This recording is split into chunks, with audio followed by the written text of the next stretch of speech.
So today we are talking about a very heavy and weighty topic. And emotional. Emotional, very personal to us. Mm-hmm. And so I just want to put it out there.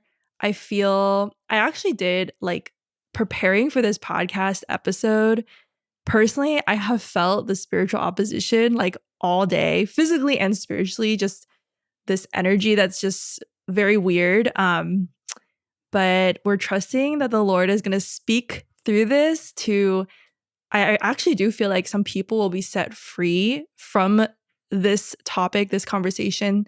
And hopefully our hope is that we can share some vulnerable, struggles and how we dealt with them, and also what God has been teaching us and how he's been redeeming parts of our stories too in the process. So today's topic, as you know, if you've clicked on this and you are listening or watching, is for those who have complicated relationships with their dads. And this is, by the time we release this will be the week before Father's Day. So you're probably aware, Father's Day is coming up. And if you come from a family where you have a great relationship with your dad, you're like besties, you text each other, you hang out, you're like bros, or, whatever it looks like, that is great. That's really good for you. We're happy for you. But this episode is specifically dedicated to those who we just know so many people like us who don't have that kind of relationship with their dads, their earthly dads. Anything you want to add to that about before we get into it? Well, I think even people who do have great relationships with their dad can also get value and benefit from this, because every dad is broken, no matter how great they are. And I mean, all of us are broken. Yeah. So I think if you have a broken relationship with your parents, especially your dad, then I think this could really resonate with you. Yeah, that's a really good point.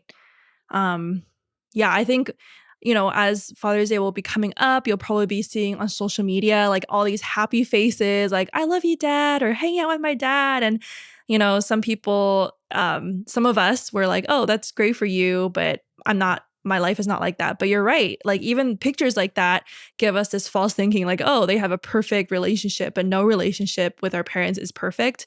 There's always brokenness when you take broken people together, there's always brokenness in that. So so today we are talking about this because we also have seen, and we want to address too, how our relationships with our dads it's not just isolated in that area. It affects literally everything in your life. And I know that sounds very extreme, but it does. It affects how you view yourself, how you carry yourself, how you view life, and also how you view God. And I think a lot of people don't talk about that enough or don't realize that enough. So we're going to get into that.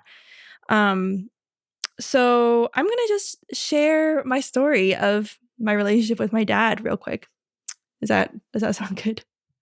I'm good. Yeah, we just hope that our stories and just the lessons that we've learned and are still learning offer you hope and comfort, and know that you're also not alone. Yes. If you resonate with our stories or have a complicated relationship with your parents, especially your dad. Yes, exactly. So yeah, I'm feeling people can probably tell I'm feeling a little bit more nervous, but it's okay. We're gonna do this. So I grew up. So both Alex and I are actually both only children.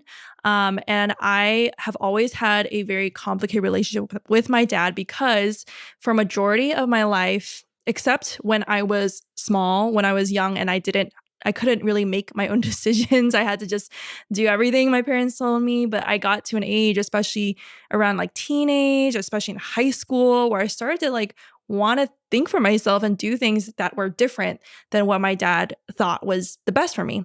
And so I remember from, around maybe sophomore, junior, especially senior year, but just many instances where we would get into really heated arguments, like fighting each other. So, and my mom always kind of half joke, kind of half not. Like both of us are really stubborn, and I probably get that from my dad. So I just remember a lot of heated conversations around things he didn't agree with about my life, about my choices, what to study, where to apply to college. And it just kind of escalated. It got more and more, I guess, severe, not severe, but like aggressive, I guess, as I grew older, because as I'm getting older and you're You're now, breaking free. yeah, you're becoming an independent adult. So you're like making choices now that are pretty big, like where to live, what job to take, where to move to, if you should move, who to marry, who to date, or I guess date and marry. Sorry, wrong order. But yeah, it just like most of the big decisions that I've made in my life, my dad has been very opposed, including even like marrying Alex, including moving to Australia when I was living there, including studying business when I wanted to study business in college, just to name a few. But um, so anyway, that just gives you a picture. But let me like zoom in into a micro story that kind of, I shared this actually in a sermon at church last year. And I just wanted to share it again because I felt like it really encapsulates what I've been learning from God. So I remember one year in college, I was really devastated. My dad had sent me this long email. We had been going like on back and forth corresponding in email. I was trying to explain to him like why I'm a Christian, because he's pretty opposed to Christianity. And at the time I felt like, okay, like maybe he's just exploring. Let me try to explain to him. And I even like begged my apologetics friend to like, this is what my dad said. What should I say back? Like I was like so invested into it, like more than I was in my school studies. And I just remember being so frustrated, like, how come my dad doesn't get it? Like, this is the most important thing in my life right now. God is changing me from the inside out. I'm doing ministry. And then the breaking point for him was when I decided to do a ministry internship that summer. And he just like, he couldn't handle that. He sent me this long email, he used very hurtful words, and I won't repeat it here because it's too much, but it's basically the gist of it was like, you're not my daughter. Like I don't recognize Mm. you. You're totally off track. Like you're wasting your life away. And kind of, I just felt pretty much disowned. Um, Yeah, that's hard to hear, especially being an only child too. Right. Yeah. And, in Asian culture, especially, you want to really like respect your elders and have them approve of you. So that I carry that with me so much of my life. So the fact that he was like so blatantly opposing me, and not just opposing, but saying, I'm disappointed in you, your disappointment, all that stuff really like just stabbed me basically in the heart. And so I remember that day I was supposed to like film something for this project, and even my friends could tell like something was off. So we actually just rescheduled that because I couldn't even I could barely hold myself together. And I was just walking like on the street and I was sobbing my eyes out. I couldn't control it. It was raining too. So it was pretty dramatic. It was like a It's like a music, movie. yeah, like a movie or a music video. But yeah, in that moment, my heart was totally broken and shattered. Like, why doesn't my dad understand? Why doesn't he get it? Like, I wish he just accepted me, but not just accepted me. I wish he understood what I love so much and what has totally changed my life. So I was like walking with this umbrella, and I remember, I will never forget this moment while I was walking where I just was overwhelmed with God's presence. And I can't like, it's hard to put into words, but I honestly felt like God embracing me, like spiritually embracing me, and reminding me as I was walking and sobbing my eyes out that I am your father and I see you and I love you and I know you and I accept you. And so my tears were now like a combination of things. I was like so heartbroken from the rejection of my earthly father, but also so overwhelmed and moved because my heavenly father saw what I was going through and he was with me in it. And that basically has encapsulated a lot of my journey, like walking. That was several years ago.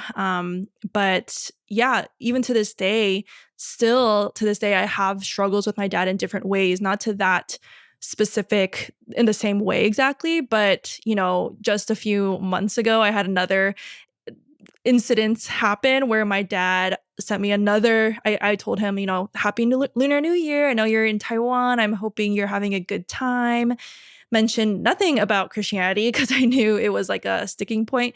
But yeah, his response back was about, you're wasting your life, like this Christianity thing, like this is make believe, and it just got me again. It just seems like your dad is always very critical, like Right. perpetually critical, doesn't see the good in anything, Yeah. right? And anything and everything. Yeah, exactly. I mean, I know that's not what he wants to do because as I'm sure as any human being, you want to see the good in things, but I think from his perspective, I've just come to see that he truly views my life as wrong because he's so convinced that his way is the right way and my way is the wrong way. And so, because he loves me, because he wants to take care of me and he wants me to be safe, he's very adamant about this is you're ruining your life and I'm like protecting you by telling you all this. Um, Yeah, it's out of good intention, just right. conveyed in a very uh, the way you experience it isn't what he intended. Right, exactly. So there are many other moments too I could go into, but Alex is right. Like most of my conversations with my dad over the years, increasingly as I've wanted to branch out and be my own person, it's been increasingly hard. Um, and I, through therapy, through counseling, through inner healing, so much of that has helped so much. If you struggle with anything like this, highly recommend therapy, Christian counseling, inner healing, all the things. It's worth the money. Your It really is. ROI is over 100%. Yes, truly. Because otherwise, you just feel crippled and stuck. Like, oh my gosh, I don't know how to handle this. And I thankfully have had a lot more freedom from it. But I'm just being real. Like, as a human being, as somebody, I think any of us deep inside desire as human beings in acceptance from our dads, from our earthly fathers and our parents. So when we don't have that, inevitably there's going to be pain. We can't deny that. But I think what I really started to see, like through actually recently we were talking to our marriage counselor too about this, how our upbringing has shaped us and how even the flaws that we saw in our parents, because no parent is perfect, those actually had both negative impact, but also had positive redemptive impacts too on our lives. Hmm. And so I'm going to share real quick, actually, like how I've seen, I wrote down some points, how I've seen my dad, this relationship, this struggle with my dad impact me. So some of the more like negative things, I guess, has been this very deeply ingrained sensitivity to getting criticism, getting disapproval, getting unsolicited advice when people like just assume things about me, telling me what to do without really knowing me or really being empathetic and open-minded, people pleasing, doubting myself. Those are a lot of things that I've had to really face and heal directly in. And a lot of that really stems from this struggle with my dad, not totally 100% because of it, but it's a huge contributor. For positive things, though, I have also seen because my dad was really hardworking. Like, even though he wasn't physically like present a lot in the home, like I saw him work. He came back from work almost every day at 8 p.m., like very Mm. late, and he always emphasized hard work. So I think I get a really You are a good, hard worker. yeah, I think have my work ethic, partially because of my dad.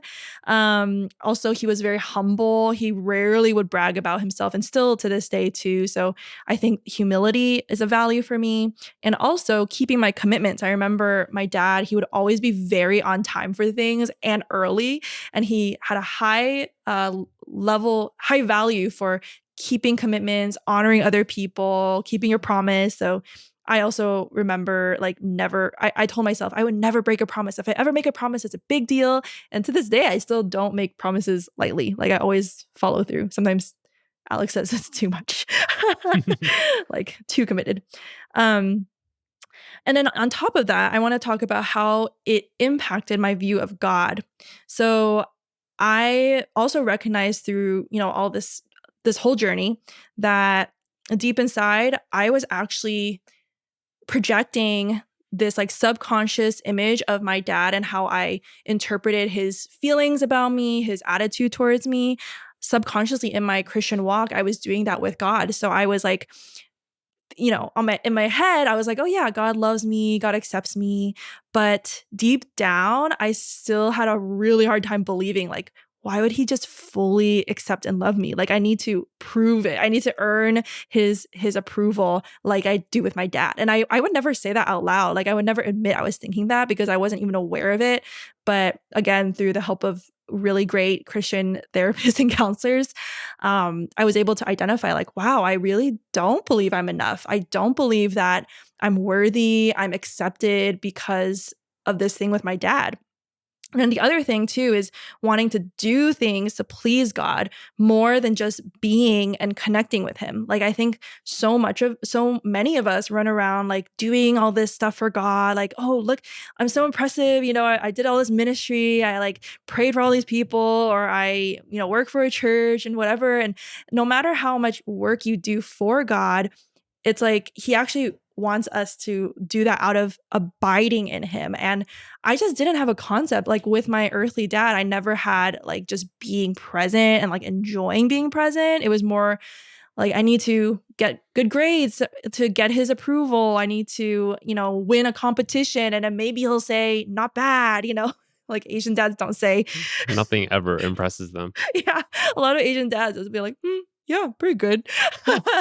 Yeah, PhD, Stanford, Not MIT. Pretty good. Yeah, like, okay, rarely do we hear, "Wow, great job. I'm so proud of you." I think we can Alex, I think you said you could count the number of times your dad has said he's proud, like, Yeah, yeah. verbally.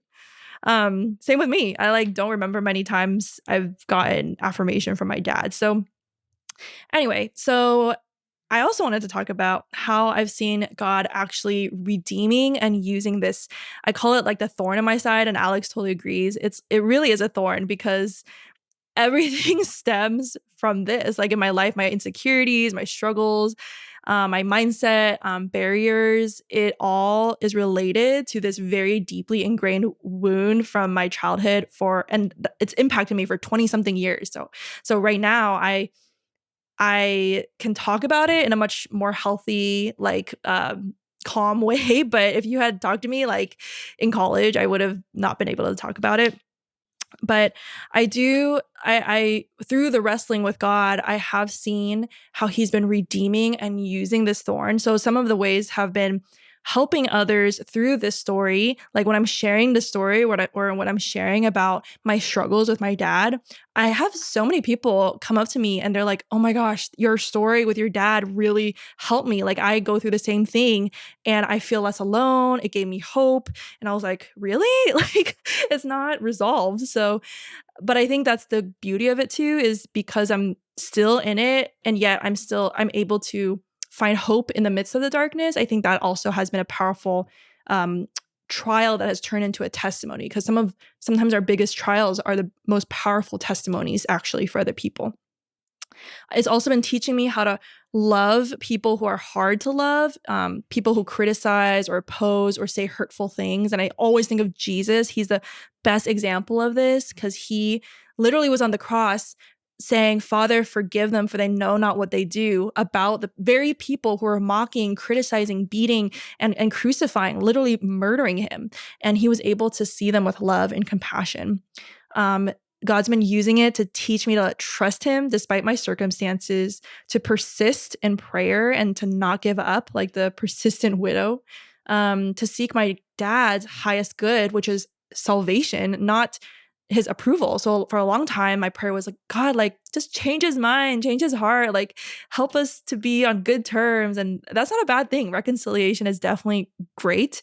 But the most recent, situation back in Lunar New Year, when I broke down and I was just crying and I was telling God, just like pouring out my thoughts, my feelings with God, I sensed that God was telling me like pray for your dad's salvation. Don't pray for don't I mean not don't pray, but like your true love, like truly loving someone is for their good, not for your comfort around them.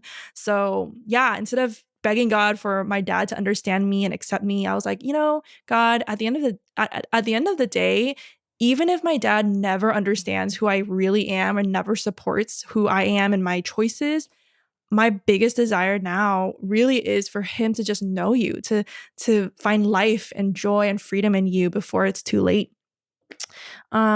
It's also been teaching me how to take space needed to heal and be sure in who I am apart from his approval. So yeah, I think a lot of Christians, I was telling Alex this recently, that we try to speed up these healing processes. We have a wound and we're like, just hurry up. And we keep picking at the scab. And it's not bad. Like healing is a good thing. God desires and has a heart for that too. But sometimes there is a purpose in why it's taking so long that we can't see. And I think in this process, God's been also teaching me so much about how to grow rooted in my identity and my worth, and not needing my dad's approval to be part of that. Also, and most important actually, is how to see my dad with empathy and love instead of him being the enemy. Actually, seeing that it's not a war between flesh and blood; it's a spiritual battle that I'm facing. So the real enemy. The devil is influencing my dad, telling him to try to sway me away from God and take me away from my faith, take me away from my purpose that God's given me, to go into, whatever the enemy wants me to do away from God's kingdom. And so, yeah, I've been able to just recognize, it's not, the enemy is not my dad. My dad is just a broken human being like we all are. We're all just finagling through life. Is that even a word? Finagling? Just like trying to figure it all out in life. And my dad is one of them. He was never taught how to handle emotions, negative emotions, especially. He was never taught about emotionally healthy communication with people. And I think a lot of our parents in that generation, especially if they're immigrants, they're just copying what they saw from their parents. So it's like generational trauma and patterns that they were never equipped to break away from. So when I see my dad in that lens, I have a lot more grace and compassion, and I'm able to just pray for him and ask that God help him in his own journey and release my dad to God instead of me feeling like I have to change him or, I wish he was one way or another. A lot So, to dive so now deeper into. you get to talk about your childhood trauma now. Yeah, mine won't be as extensive. I actually have the inverse relationship Mm, with my mom. I mean, I think I'll touch on both parents. It's hard to isolate yeah. because I'm an only child too, so it's only three of us. So like Yeah. one person, if my dad's a certain way, then it obviously affects my mom, it affects me. Yeah. But I'll try to But talk more about. But I think there is something unique about the role of a father, like that Mm, is biblically, like the father is the spiritual leader of his home and his house. And if he is yeah, not aligned spiritually with God and his kingdom and his ways, then that can be hard. yeah, yeah. True, true. Yeah, so my dad, pretty similar. I mean, growing up Asian American, I feel like I had a pretty uh, disapproving dad as well. I Mhm. think now it's different. I'll touch base on that later, but when I was growing up, I think it helps to narrate like actually the holistic picture. So growing up, my parents both had pretty broken marriages. I'll only speak from what I experienced. I'd never want to blame people, but just this is how I felt.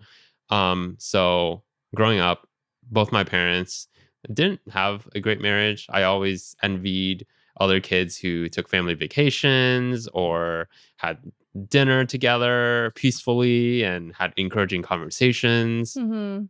Me too. So that was, yeah, same with Grace. So that's kind of the context of how I grew up. Um, but I remember for a part of my life, my my mom wasn't too in the picture of my life. And I won't go into details around that because there's a lot to unpack there. Um, but for a good part of my childhood, I actually spent a lot of time with my dad, where we would go eat pho together. I'm Vietnamese, so Vietnamese noodle soup. So good. And that would be like our quality time together, Mm. or we would go to our local Carl's Jr. or McDonald's. I ate a lot of burgers back Which is so ironic because then. he's so healthy now. Yeah, so I really appreciate that, and I have very fond memories of my dad, in Mhm. that respect. But on the flip side, he was also very critical and disapproving, and just had high standards and not Mm. too much patience. And I'll Oh, I'll yeah. give some examples or some stories. So I remember very vividly one time, I was in Taekwondo class and he was driving us home, me and him home. And in the car, he kind of randomly he basically said, I don't know what skills you have. Like, Mm. I look at all your peers and your friends and they can play sports, they can play instruments, but Mm. what can you do? That's paraphrase, but that's Yeah. how I felt and interpreted. And so I felt like, wow, I feel a little hurt, and I felt like my confidence was shattered. Mm. So that's like one example of just one of the many times that my dad has disapproved or has discouraged me. Um, Another time that was like, I mean, typical Asian dad, like you get a B plus and Mm. your dad just disapproves of you. Might as well have gotten an F. I know, right? Might as well go down more. And then like in college, I wanted to study business Mm. instead of engineering. Same. I wanted to study business instead of engineering. Yeah, and I remember he did not approve of that. Yeah. I mean, it's not honestly, objectively, I don't think it's that bad. Did your dad have a perception? Because I think my dad had a perception that marketing or business was like sales and they had a bad perception of sales people going to your door, like trying to sell things. Did your dad ever talk about that? No, Okay. no, not really. I think I mean, I could be anything I wanted if Except, it was a engineer, lawyer, or a doctor. right, right. I think a So lot of Asians can relate. yeah, yeah, And but and both our dads also got really mad at us for not understanding math. yeah, that too. Yeah. Um, Yeah. So I would say for a lot of my childhood, how it impacted me was I didn't know it until now. Obviously because I'm a bit more mature and can understand more, but I was definitely seeking his love and approval because I felt like everything I did, he never approved of. Even if I got good grades, it's like Right. awesome. It's not good enough. Yeah, right. Yeah. So yeah, he didn't really approve of me. Um, he kind of made decisions for me. Both of my parents made Mm, decisions for me. So right. I always had self doubt about failure, and I had a big fear of failure because even now, like still do have a big fear of failure because Yeah. my parents were there for me. They made decisions for me, like you're gonna go this route, or I'm gonna provide this for you. But now that Mhm. I'm adult, I can feel that. But the positive thing that impacted me was just valuing being present with people. I do remember those Mm. fond memories, like I said, of just us spending time together, Mhm. um, eating at restaurants. We would go on bike rides together. We would jog together, Yeah. play pass the football around together. So those are things I really valued. Mhm. Um, how it impacted my view of God was similar to Grace, seeking to do things instead of just knowing that I'm fully loved and Mhm. fully approved. Um, and yeah, I mean, in my early relationship with Jesus, it was definitely more works based, more action based. Like, I want to do this, I want to help Mhm. people. And definitely my dad had a big impact on that. And also just I was afraid of making mistakes, even like when Mm. discerning things for God. Like God, where do you want me to live? What do you want me to do? Those big life So real. decisions. Yeah. I get crippled by making Right. decisions because I felt like my dad was always there to help me and kind of make decisions for me. Right. Um, And it feels in conflict with the concept of God's grace because it's like if God's grace is enough to catch us, wherever we fall, whenever we fall, we have the freedom to make mistakes. But because we're on this like tightrope of we can't make a mistake because we've been conditioned to like be fearful of making mistakes, you feel that on top of all that, you feel this internal turmoil about it. Like, I want to live in freedom and confidence and empowerment, but I also like something is holding me back and caging me in, you know? yeah, yeah. One thing I just remembered, you said that a father is supposed to be like the leader of the household. Yeah, I actually didn't feel that from my dad. right. I felt like, okay, just speaking from the outside looking in, right? I don't know what's going on between my mom and my dad, Hmm. but from what I see, it seemed like my mom would, and I use the word abuse very loosely, but it felt like she was the boss, telling my dad what to do, and my dad would just like do it. He Mm, didn't really stand firm. He didn't defend me when my mom was saying hurtful things to me. And so I kind of lacked that protective, encouraging father figure. hmm And he wasn't, I mean, he's getting there, but I felt like he wasn't like as strong as I needed him to be. And how did that impact, like, when you saw that he wasn't like a strong male figure, how did that impact you, as a kid or growing up? Like, I think I was just fragile, mm, or I was definitely not like the leader type person mhm, in school or right. even in college, or I mean now I am a little bit more, but I was A lot always more. afraid to lead things or Yeah. take charge Because or you never saw that modeled. So you're like, oh, if yeah. my dad can't do it, like how could I? Right. Yeah. Right. But now I think I've come a very long way. Very much. God can work wonders. Yeah. Wow. Thank you for Yeah. sharing. I Yeah, so I feel like it's worthy to just add, like, we're talking about this not out of like anger or bitterness, or I hope that comes across. I just want to extra clarify. We just want to like lay it all out there and tell you guys our lives are not perfect. Our relationships with our dads are messy. Our history is messy, but there's still hope. There's still redemption in it. So I just wanted to like clear that before we move on, because like it can yeah. sound maybe to some people it's like, oh my gosh, it's like so bad. And we're not trying to villainize anybody here except Yeah, the enemy. I definitely love my dad a lot, and Yeah. one of my dreams is to see my dad baptized.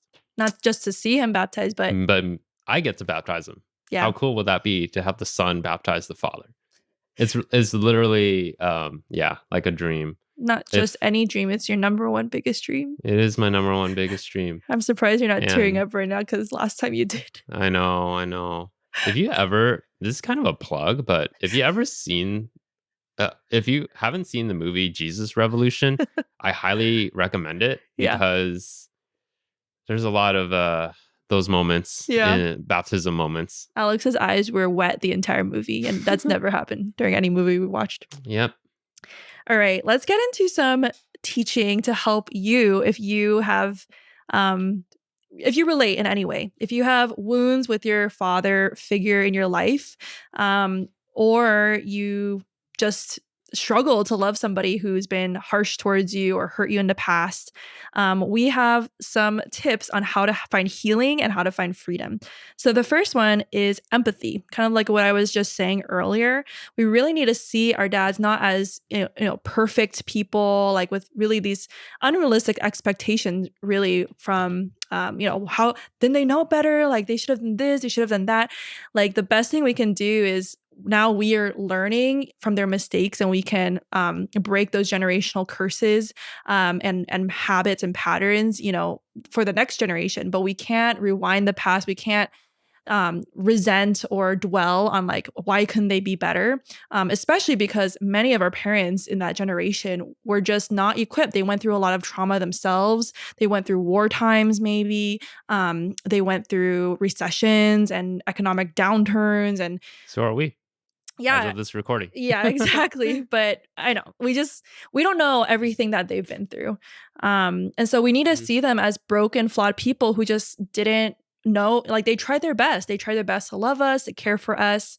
But again, like think of how Jesus on the cross was being killed and he still prayed and asked God to forgive the very people who were killing him. Even today, I was actually this morning reading about right before Jesus gets arrested, during the Last Supper, he's like talking to his disciples. He's even talking to Judas, and it's like he still talks and Peter too, and he knows what's gonna happen. He knows Judas will betray him. He knows Peter's gonna deny him 3 times, but he doesn't act out of like anger or resentment or frustration. He's so full of love and calmness and peace because he knows who he is. He's secure in who he is. So he doesn't need his disciples to do everything to make him feel good or, he just has a bigger picture of God's bigger plan and also a very strong foundation of who he is too. So I feel like that enables him to love, even when he knows people are going to hurt him or have hurt him in the past. Do you want to talk about the second tip?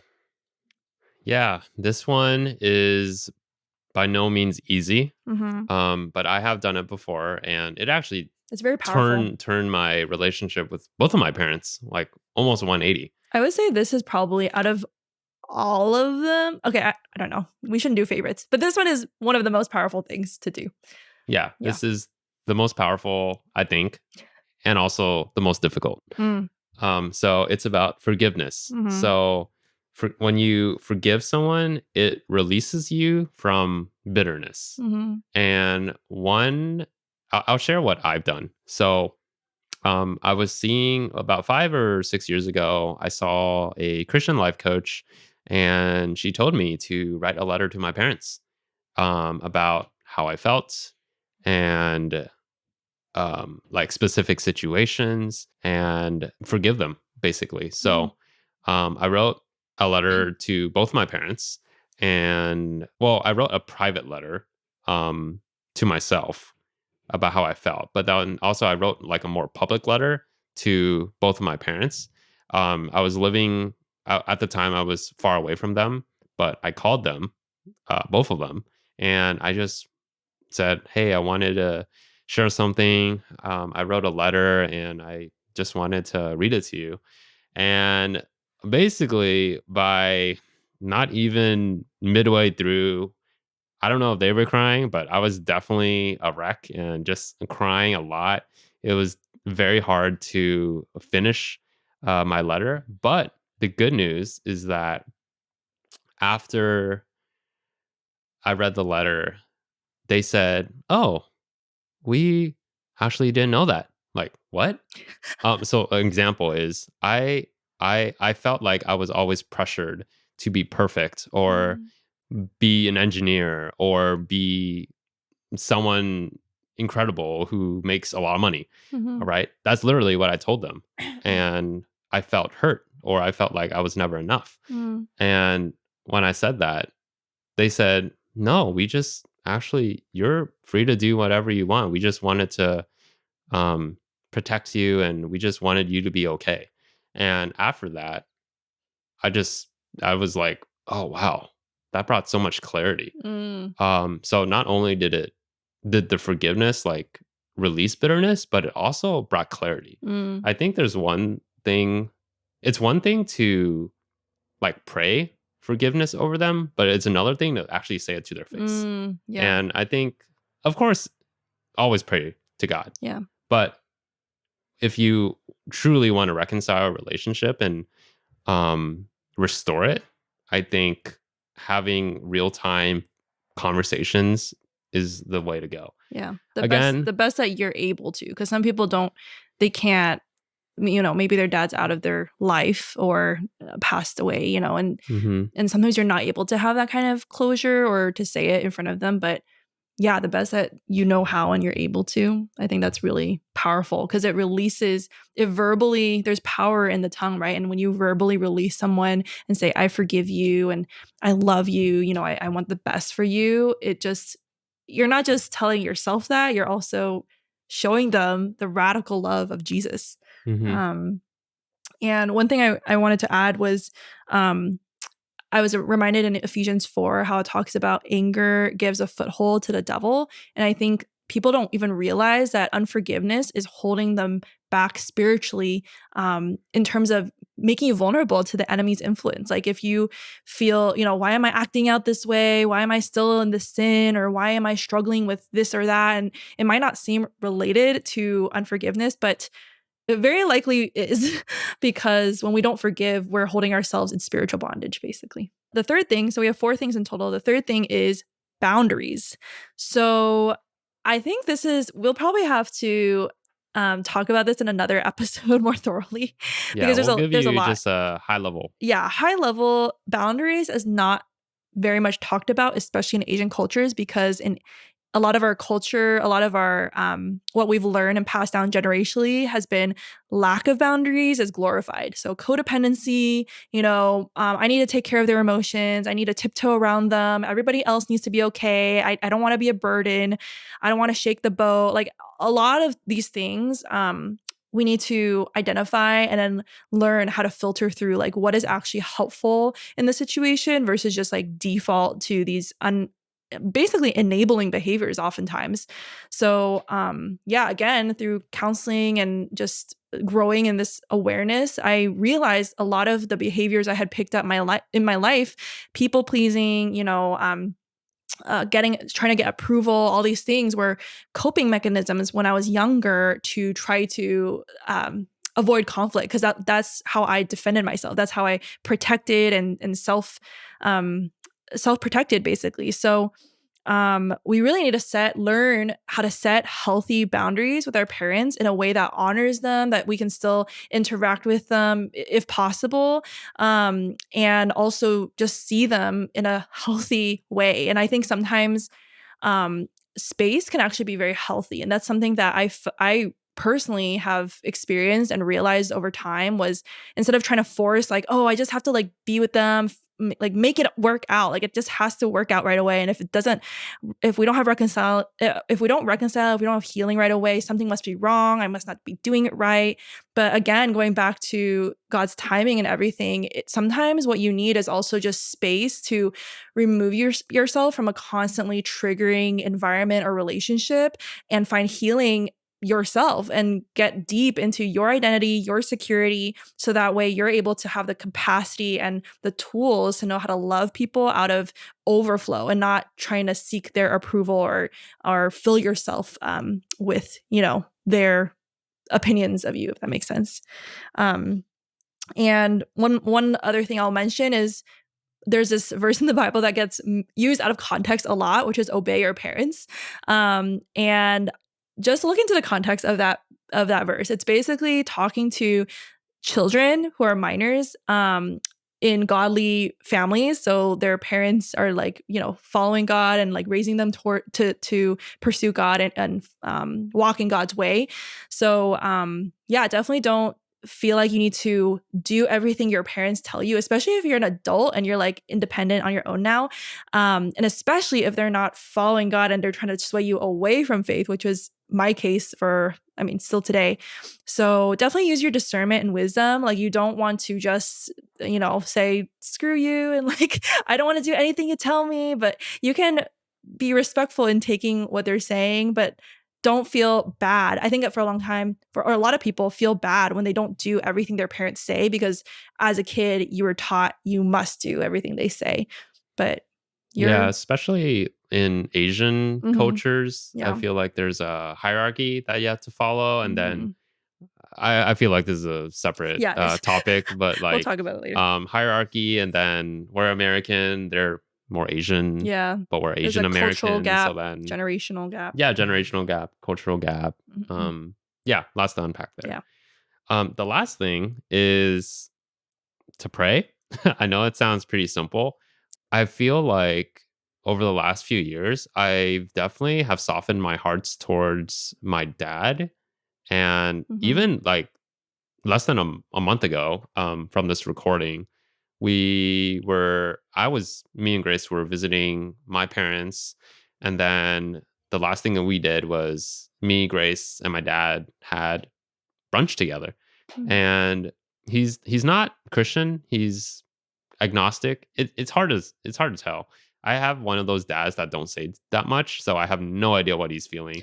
And even if I ask him stuff, I know. he does not really say much. Right. So you're left guessing. Alex is so sweet. He tries so hard to have intentional, deep conversations, and his dad just, like, mumbles Like a one word. word, like, "Oh, how are you and mom?" "Good."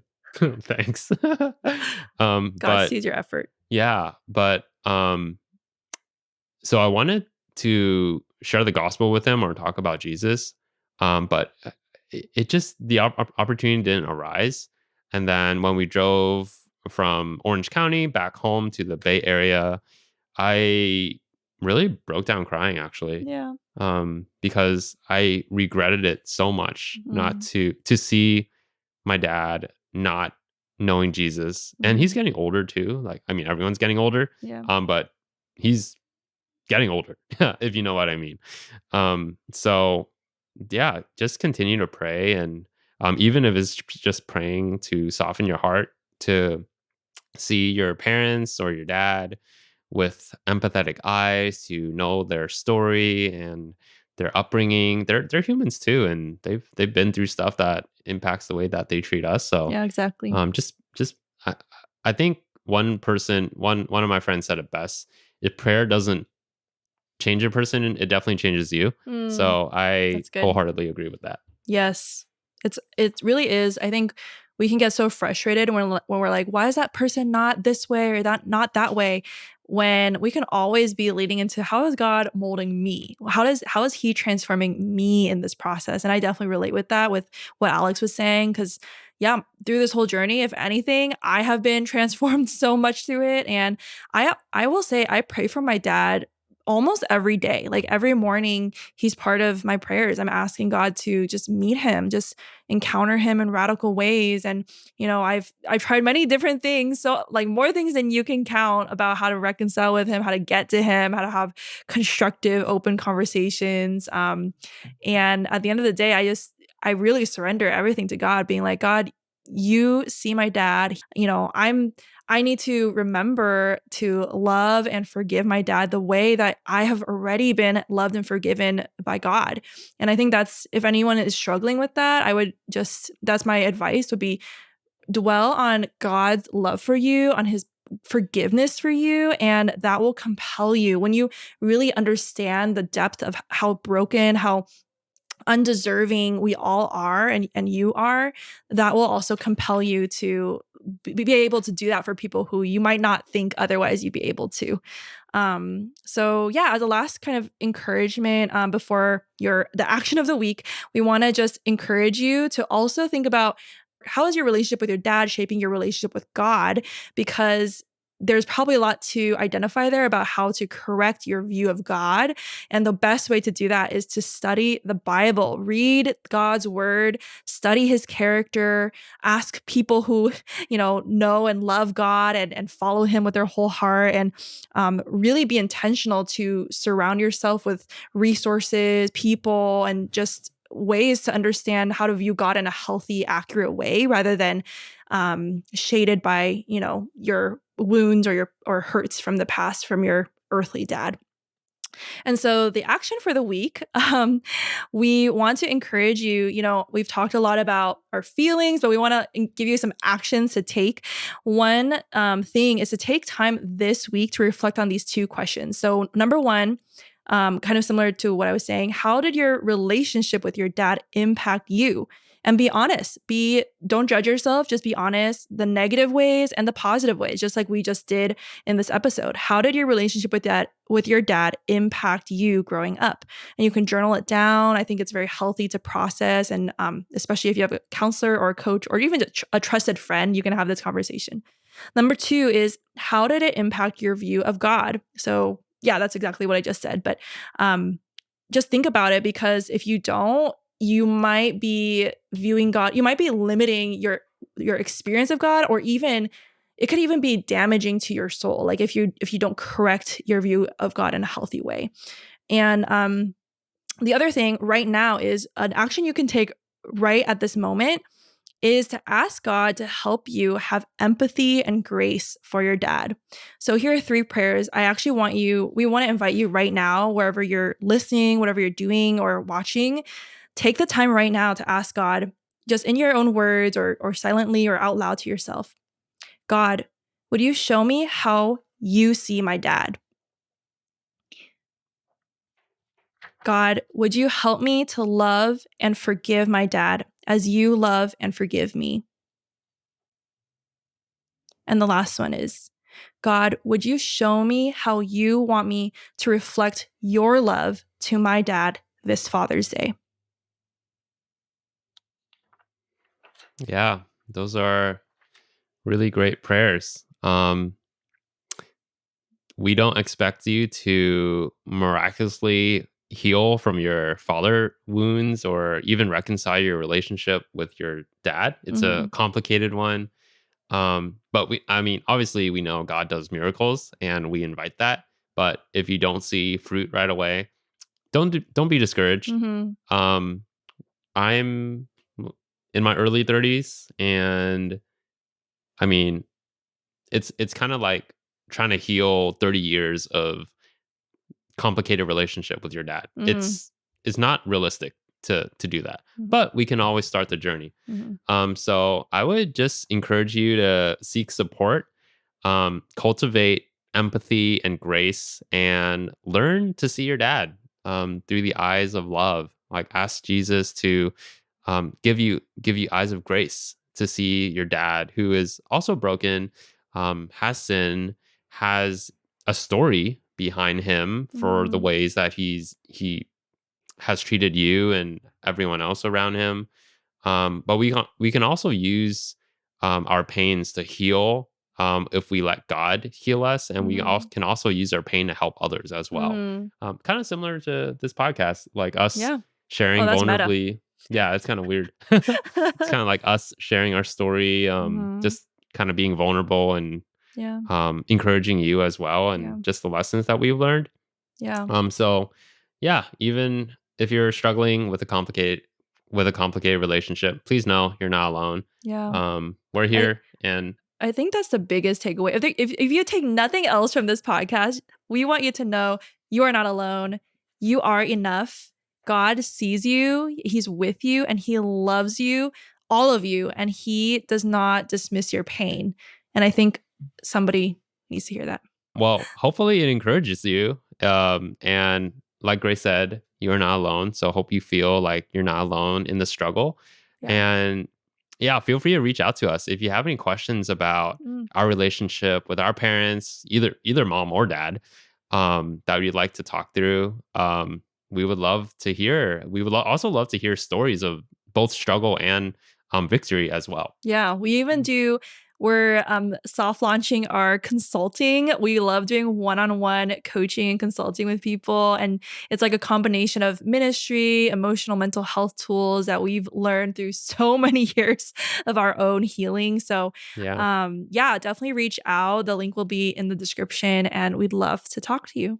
Thanks so much for joining us, and we'll see you back here next week. If you liked our podcast, we want to ask you to help more people learn how to grow closer to God and experience the fullness He has for them by taking just 30 seconds right now to rate and review this podcast or like and subscribe on YouTube. It's a small action, but it makes a big difference so we can continue serving you with resources like this. And we'd love to hear from you about your reflections and questions for us to unpack in the future.